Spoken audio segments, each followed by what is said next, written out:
कक्षा 11 की राजनीतिक विज्ञान की पुस्तक है भारत का संविधान, सिद्धांत और व्यवहार।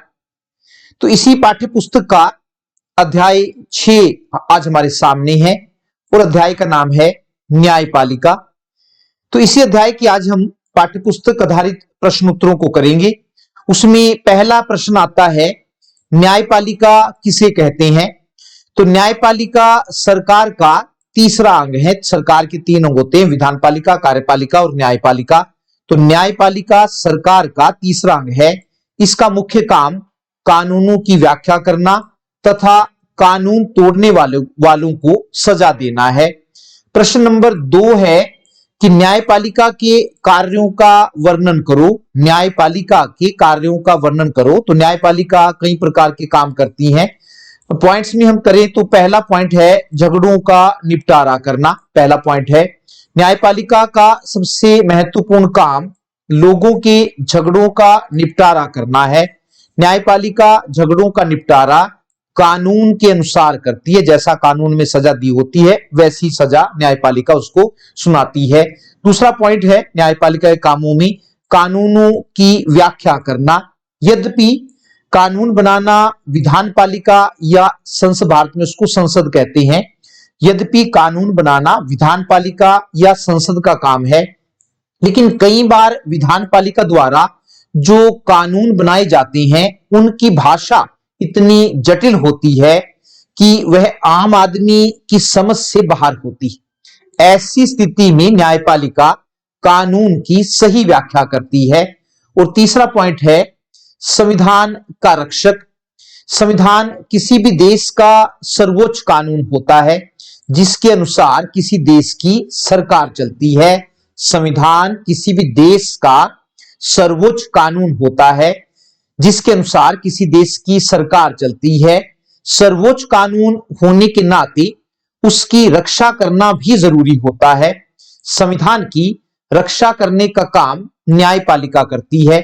जैसे भारत में सर्वोच्च न्यायालय को यह अधिकार दिया गया है कि यदि सरकार द्वारा कोई ऐसा कानून बनाया जाता है जो संविधान के विपरीत हो तो वह मतलब न्यायपालिका ऐसे कानून को अवैध घोषित कर सकता है। उसके बाद न्यायपालिका का एक और काम है और वो है सलाह देना। कई देशों में न्यायपालिका सलाह देने का काम भी करती है।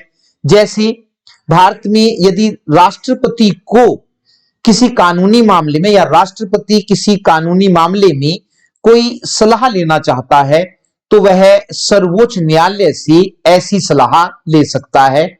प्रश्न नंबर 3 की अगर हम बात करें तो प्रश्न नंबर 3 में पूछा गया है कि न्यायपालिका की स्वतंत्रता से क्या अभिप्राय है, या फिर एक और तरह से पूछा जा सकता है कि हमें न्यायपालिका की स्वतंत्रता की आवश्यकता क्यों पड़ती है। न्यायपालिका की स्वतंत्रता का अर्थ यह है कि न्यायपालिका पर ना तो विधानपालिका का नियंत्रण होना चाहिए और न ही कार्यपालिका का नियंत्रण होना चाहिए। इसके अलावा न्यायपालिका की स्वतंत्रता का एक अर्थ यह भी है कि न्यायाधीशों के ऊपर भी कोई दबाव नहीं होना चाहिए, क्योंकि यदि न्यायाधीशों के ऊपर कोई दबाव होगा तो वे ठीक प्रकार से काम नहीं कर पाएंगे। पूछा है प्रश्न, तो ये तो था न्यायपालिका की स्वतंत्रता का अर्थ। अगला भाग पूछा हुआ है कि हमें न्यायपालिका की स्वतंत्रता की आवश्यकता क्यों पड़ती है। तो न्यायपालिका की स्वतंत्रता की आवश्यकता निम्नलिखित कारणों से पड़ती है। कुछ कारण हैं दिए हुए और उसमें पहला है लोकतंत्र की रक्षा के लिए। लोकतंत्र का अर्थ है जनता का, जनता के लिए तथा जनता के द्वारा शासन। लोकतंत्र में जनता को ज्यादा स्वतंत्रता प्राप्त होती है, लेकिन जनता की यह स्वतंत्रता तभी सुरक्षित रह सकती है जब न्यायपालिका पूरी तरह से स्वतंत्र हो। जनता की यह स्वतंत्रता तभी सुरक्षित रह सकती है जब न्यायपालिका पूरी तरह से स्वतंत्र हो। यदि न्यायपालिका के ऊपर किसी प्रकार का नियंत्रण होगा तो वह ना तो सरकार द्वारा बनाए गए मनमाने कानूनों से जनता की स्वतंत्रता की रक्षा कर पाएगी और न ही लोकतंत्र की रक्षा कर पाएगी। दूसरा, क्यों हमें न्यायपालिका की स्वतंत्रता की जरूरत पड़ती है, वो है संविधान की रक्षा करने के लिए। लोकतांत्रिक देशों में संविधान को सर्वोच्च माना जाता है, अर्थात संविधान से बढ़कर कोई नहीं होता, और न ही कोई भी सरकार संविधान से बाहर जाकर कोई काम कर सकती है।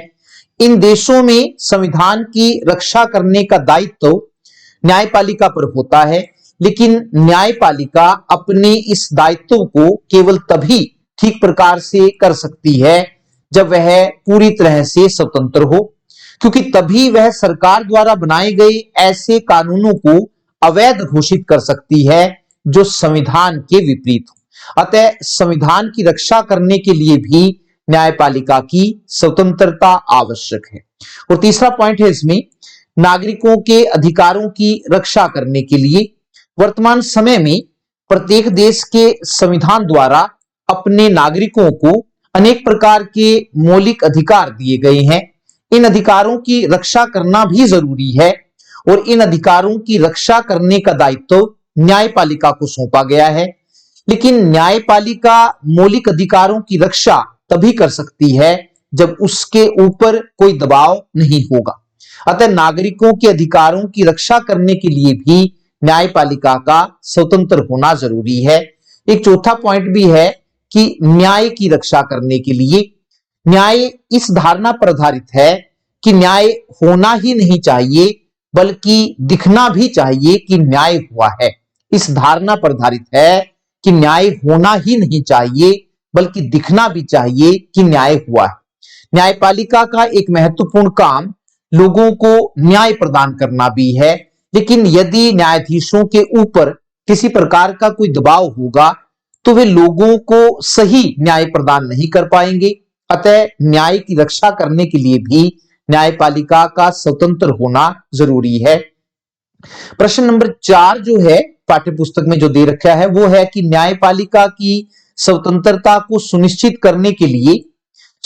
करने के विभिन्न तरीके कौन कौन से हैं। न्यायपालिका की स्वतंत्रता को सुनिश्चित करने के विभिन्न तरीके कौन कौन से हैं। निम्नलिखित में से जो बेमेल है, जो वास्तव में उससे नहीं मिलता है, जो बेमेल हो उसे छांटो। 4 ऑप्शन दे रखे हैं। क है, सर्वोच्च न्यायालय के अन्य न्यायाधीशों की नियुक्ति में सर्वोच्च न्यायालय के मुख्य न्यायाधीश से सलाह ली जाती है, बिल्कुल सही बात है। ख है, अगर हम बात करें ख कि न्यायाधीशों को अमूमन अवकाश प्राप्ति की आयु से पहले नहीं हटाया जा सकता है, कि जब तक उनकी सेवानिवृत्ति की आयु नहीं होती तब तक उनको उनके पद से नहीं हटाया जा सकता है, तो ये बात भी सही है।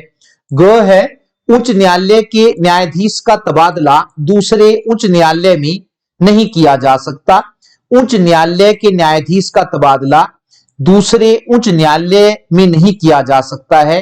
ये बात जो है सही नहीं है, क्योंकि एक उच्च न्यायालय के न्यायाधीश का तबादला दूसरे उच्च न्यायालय में किया जा सकता है।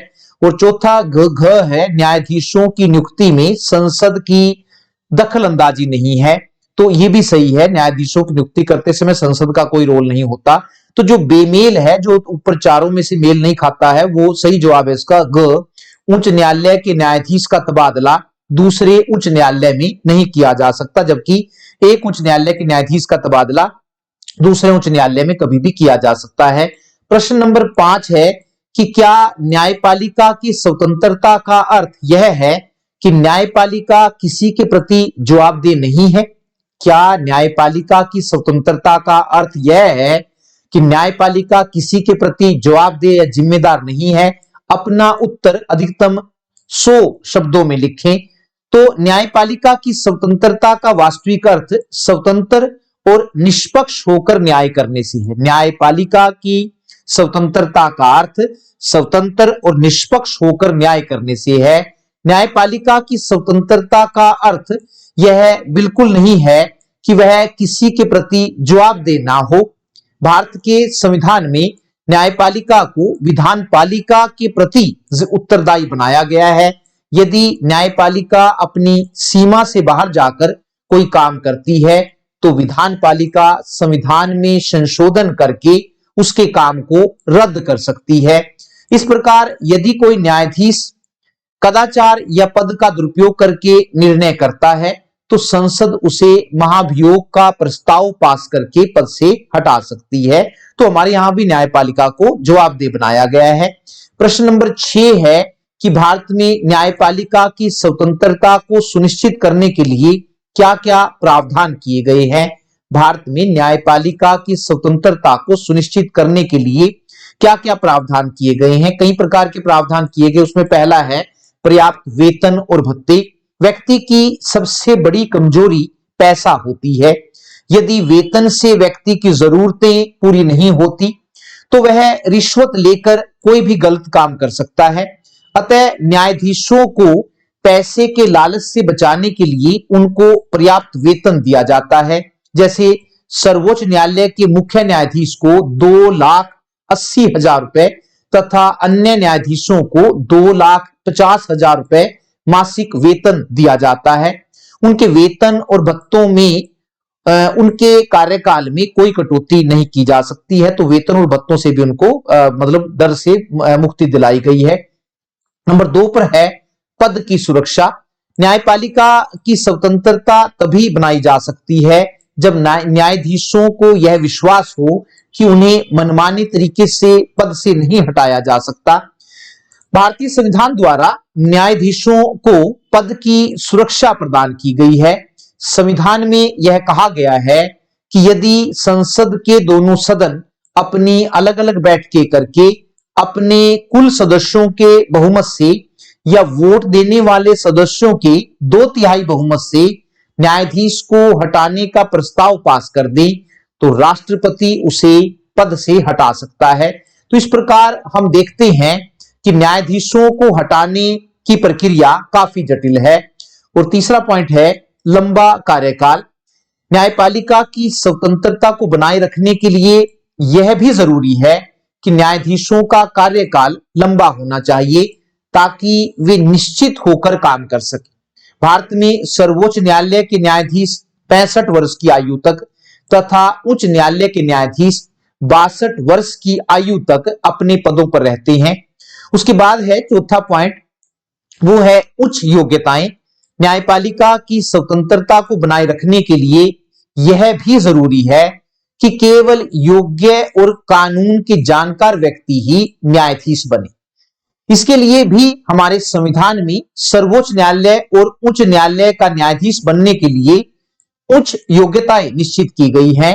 जैसे नंबर 1 अगर हम बात करें कि सर्वोच्च न्यायालय का न्यायाधीश बनने के लिए वह 5 साल तक देश के किसी एक या 2 से अधिक उच्च न्यायालयों का न्यायाधीश रह चुका हो, या फिर एक और योग्यता है कि वह 10 साल तक उच्च न्यायालयों में वकालत कर चुका हो। तो इस प्रकार उच्च योग्यताएं हमने निर्धारित की है। उसके बाद है 5वां पॉइंट है कि न्यायाधीशों की नियुक्ति।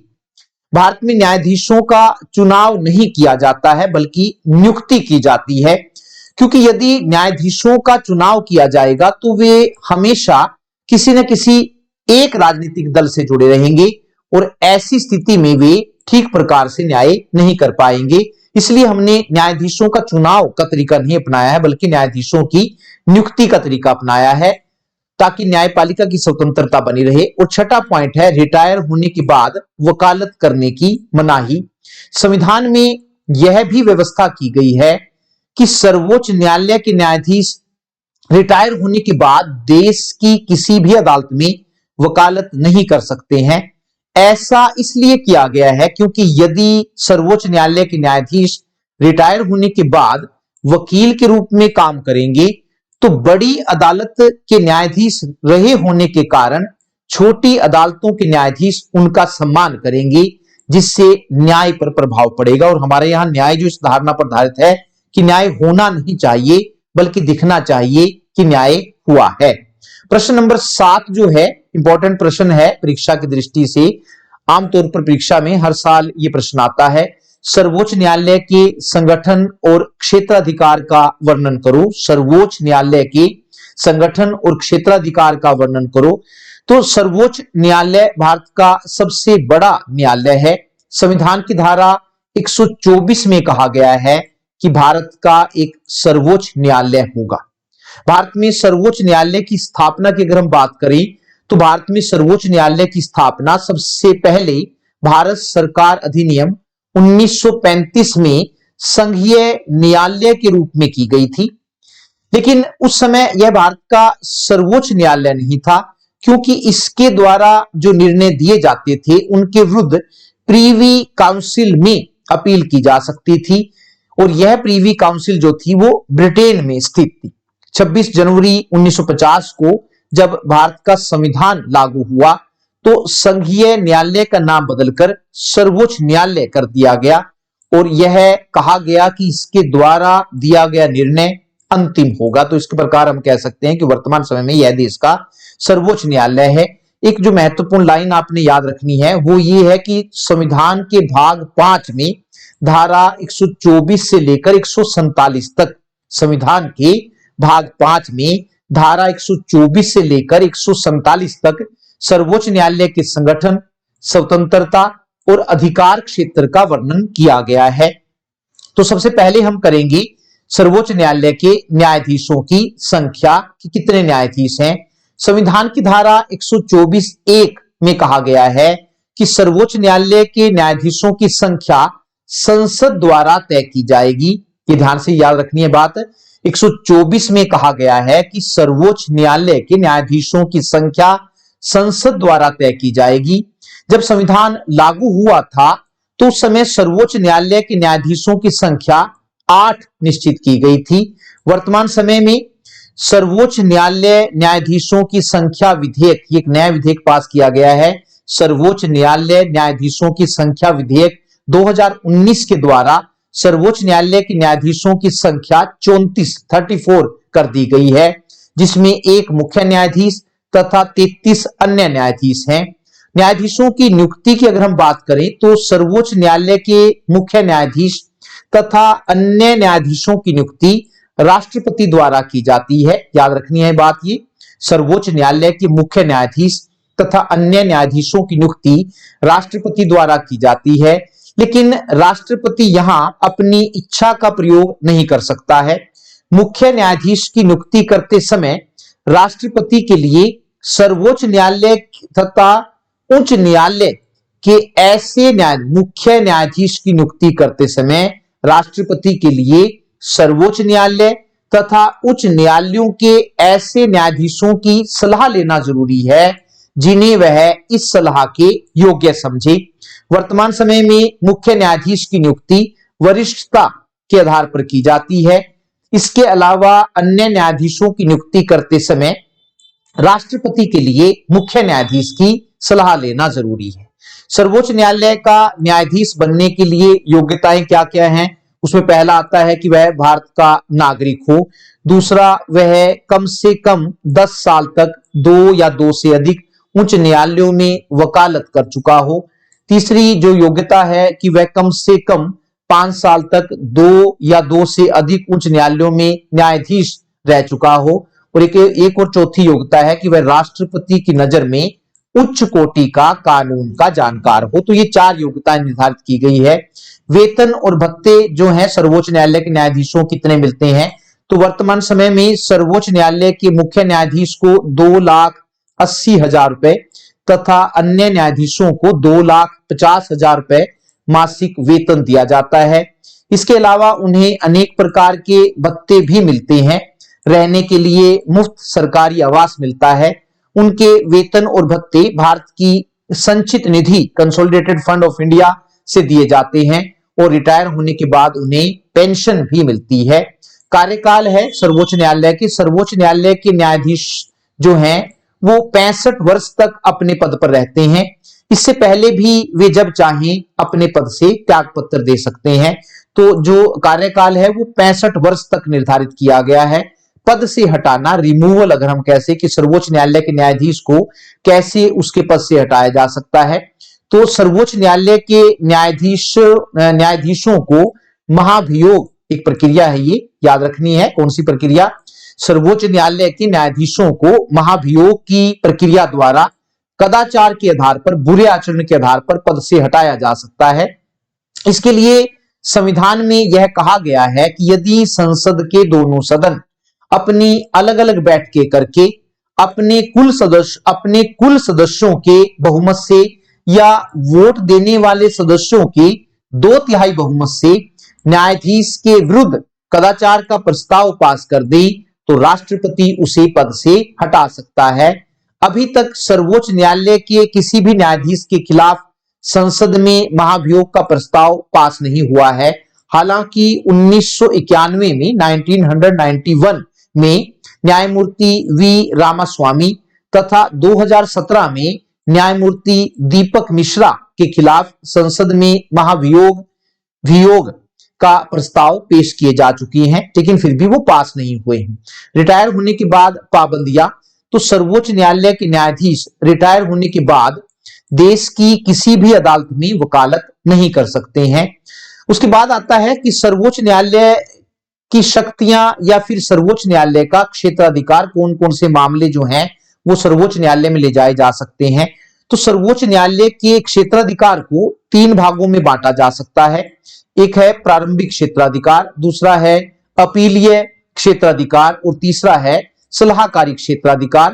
तो अगर हम बात करें प्रारंभिक क्षेत्राधिकार की, तो प्रारंभिक क्षेत्राधिकार से अभिप्राय उन मामलों या मुकदमों से है जो सीधे सर्वोच्च न्यायालय में ले जाए जा सकते हैं। प्रारंभिक क्षेत्राधिकार से अभिप्राय उन मामलों या मुकदमों से है जो सीधे सर्वोच्च न्यायालय में ले जाए जा सकते हैं। उन्हें किसी छोटी अदालत में ले जाने की जरूरत नहीं होती है। निम्नलिखित मामलों या निम्नलिखित मुकदमों को सीधे सर्वोच्च न्यायालय में ले जाया जा सकता है और उसमें पहला है केंद्र सरकार और एक से अधिक राज्यों के बीच पैदा होने वाले झगड़े, और दूसरा है ऐसे झगड़े जिनमें केंद्र सरकार तथा कुछ राज्य एक तरफ हों और कुछ राज्य दूसरी तरफ हों। तीसरा है 2 राज्यों के बीच पैदा होने वाले ऐसे झगड़े, 2 राज्यों के बीच पैदा होने वाले ऐसे झगड़े जिनमें संविधान की व्याख्या का प्रश्न निहित हो। और चौथा है जो सीधे सर्वोच्च न्यायालय में जा सकता है यदि नागरिकों के मौलिक अधिकार उनसे छीने जाते हैं तो वे धारा 32 के तहत उनकी रक्षा के लिए सीधे सर्वोच्च न्यायालय में जा सकते हैं। और सर्वोच्च न्यायालय नागरिकों के मौलिक अधिकारों की रक्षा करने के लिए कई प्रकार के लेख जारी कर सकता है, रिट जारी कर सकता है, जैसे बंदी प्रत्यक्षीकरण लेख और परमादेश लेख, उत्प्रेषण लेख, निषेध लेख आदि। एक 5वां भी है जो सीधा सर्वोच्च न्यायालय में जाता है यदि राष्ट्रपति और उपराष्ट्रपति के चुनाव के बारे में कोई झगड़ा हो जाता है तो ऐसे झगड़ों को भी सीधे सर्वोच्च न्यायालय में ले जाया जा सकता है। दूसरा क्षेत्राधिकार था अपीलीय क्षेत्राधिकार। अपीलीय क्षेत्राधिकार से अभिप्राय ऐसे मुकदमों से है जो अपील के रूप में सर्वोच्च न्यायालय में ले जाए जा सकते हैं। अपीलीय क्षेत्राधिकार से अभिप्राय ऐसे मुकदमों से है जो अपील के रूप में सर्वोच्च न्यायालय में ले जाए जा सकते हैं। या दूसरे शब्दों में हम कह सकते हैं कि यदि कोई व्यक्ति उच्च न्यायालय के निर्णय से संतुष्ट न हो, हाई कोर्ट जिसको हम कहते हैं, यदि कोई व्यक्ति उच्च न्यायालय के निर्णय से संतुष्ट न हो तो वह उस निर्णय की अपील सर्वोच्च न्यायालय में कर सकता है। और निम्नलिखित मामलों की अपील सर्वोच्च न्यायालय में की जा सकती है। सारे के सारे मामलों की अपील सर्वोच्च न्यायालय में नहीं की जा सकती है। कुछ मुकदमे हैं जिनकी अपील सर्वोच्च न्यायालय में कर सकते हैं। उसमें पहला आता है कि यदि किसी मुकदमे में निर्णय देते समय उच्च न्यायालय यह लिख कर दे दे कि मामला संविधान की व्याख्या का है और उसकी अपील सर्वोच्च न्यायालय में की जा सकती है। एक और है दूसरा मामला कि यदि निचली अदालत ने किसी व्यक्ति को बरी कर दिया हो, यदि निचली अदालत ने किसी व्यक्ति को बरी कर दिया हो लेकिन उच्च न्यायालय ने उसी मुकदमे में उसी व्यक्ति को मौत की सजा दे दी हो, लेकिन उच्च न्यायालय, निचली अदालत ने उसको छोड़ दिया है किसी मुकदमे में, लेकिन हाई कोर्ट ने, उच्च न्यायालय ने उसी मुकदमे में उसी व्यक्ति को मौत की सजा दे दी हो, तो ऐसे मुकदमे की अपील भी सर्वोच्च न्यायालय में की जा सकती है। और तीसरा है कि यदि उच्च न्यायालय ने निचली अदालत में चल रहे किसी मुकदमे को अपने पास मंगवाकर अपराधी को मौत की सजा दे दी हो तो ऐसे मुकदमे की अपील भी सर्वोच्च न्यायालय में की जा सकती है। चौथा पॉइंट है कि यदि किसी फौजदारी मुकदमे में उच्च न्यायालय अपने आप यदि किसी फौजदारी मुकदमे में उच्च न्यायालय अपने आप लिखकर दे दे कि इस मामले की अपील सर्वोच्च न्यायालय में की जा सकती है, तो तब भी उसकी अपील की जा सकती है। और पांचवा हमारे पास है पॉइंट, दीवानी मुकदमों की अपील भी सर्वोच्च न्यायालय में की जा सकती है, लेकिन केवल उन्हीं दीवानी मुकदमों में उच्च न्यायालय द्वारा दिए गए निर्णयों के विरुद्ध अपील सर्वोच्च न्यायालय में की जा सकती है जिनमें उच्च न्यायालय यह लिख कर दे दे कि मामला सार्वजनिक हित का है और उसमें कानून का प्रश्न निहित है। अगला है ग, अगर हम बात करें सलाहकारी क्षेत्राधिकार, संविधान की धारा 143 संविधान की धारा 143 में कहा गया है कि यदि राष्ट्रपति को किसी कानूनी मामले में कोई सलाह लेनी हो तो वह सर्वोच्च न्यायालय से ऐसी सलाह ले सकता है। लेकिन यहां यह बात बताना जरूरी है कि सर्वोच्च न्यायालय ऐसी सलाह देने के लिए बाध्य नहीं है। इसके अलावा यह बात भी बताने योग्य है कि राष्ट्रपति भी सर्वोच्च न्यायालय द्वारा दी गई सलाह को मानने के लिए बाध्य नहीं है। सर्वोच्च न्यायालय के इन कामों के अतिरिक्त सर्वोच्च न्यायालय कुछ अन्य काम भी करता है और उसमें पहला आता है रिकॉर्ड अभिलेख, जिसको हम रिकॉर्ड कह सकते हैं या फिर हिंदी में उसको कहते हैं अभिलेख।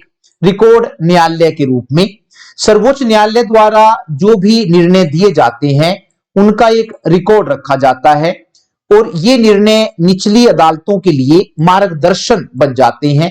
निचली अदालतों के पास जब कभी वैसा ही मामला पहुंचता है तो वे उस मामले में वैसा ही निर्णय देती हैं जैसा सर्वोच्च न्यायालय ने दिया था।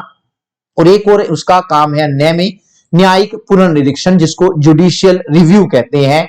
न्यायिक पुनर्निरीक्षण संविधान की धारा 137 के तहत संविधान की धारा 137 के तहत न्यायिक पुनरीक्षण करना भी सर्वोच्च न्यायालय का एक महत्वपूर्ण काम है। न्यायिक पुनर्निरीक्षण के द्वारा सर्वोच्च न्यायालय यह देखता है कि संसद द्वारा जो कानून बनाए गए हैं वे संविधान के अनुसार हैं या नहीं, और यदि वे कानून संविधान के अनुसार नहीं होते तो सर्वोच्च न्यायालय उन्हें गैर कानूनी घोषित कर सकता है, गैर कानूनी घोषित कर सकता है। न्यायिक पुनरीक्षण के द्वारा सर्वोच्च न्यायालय यह देखता है कि संसद द्वारा जो कानून बनाए गए हैं वे संविधान के अनुसार हैं या नहीं, और यदि वे कानून संविधान के अनुसार नहीं होते तो सर्वोच्च न्यायालय उन्हें गैर कानूनी घोषित कर सकता है। इसको ही न्यायिक पुनर्निरीक्षण कहते हैं। एक नोट में एक महत्वपूर्ण बात जो आपने याद रखनी है वो ये है कि सर्वोच्च न्यायालय में नियुक्त होने वाली पहली महिला न्यायाधीश, क्योंकि ज्यादातर मैन डोमिनेटेड है, जो व्यक्ति हैं वो लोग जो हैं पुरुष जो हैं वो ज्यादातर न्यायाधीश बनते हैं, तो सर्वोच्च न्यायालय में नियुक्त होने वाली पहली महिला न्यायाधीश फातिमा बीवी थी जो 1987 में सर्वोच्च न्यायालय की न्यायाधीश बनी थी। धन्यवाद, नमस्कार।